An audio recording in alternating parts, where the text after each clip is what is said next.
saya selaku Kepala Pemerintah Aceh Besar mengucapkan apresiasi dan terima kasih kepada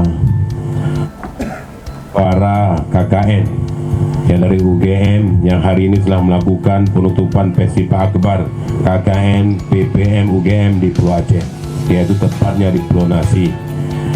Dan saya berharap ke depannya jangan hanya UGM, ada pusat lain di Indonesia juga bisa hadir di kepulauan ini supaya rakyat di sini bisa maju.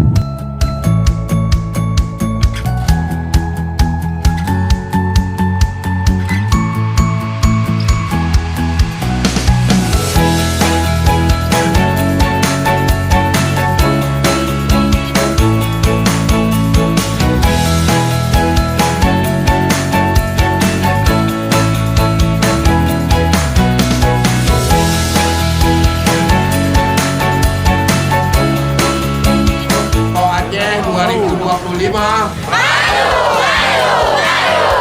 Oke.